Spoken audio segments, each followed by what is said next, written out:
Zo hebben we hier een lekker Romeinse kaarsenrekje staan met bazookertjes. En wat hebben we hier nog allemaal op staan? Roman candles. Eigen Romeinse kaarsen vergelijkvideo. Mooi rekje gemaakt.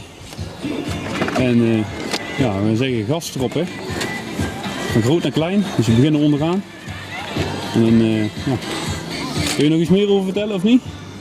Dit zijn vampierenboy van de vroegere Wimmers. Nou, rommel dus. Rommel dus. Dit zijn 2 kaarsen van de Zena. En dit is de bazooka 1, 2, 3, 4. Oké. Dan gaan we zo.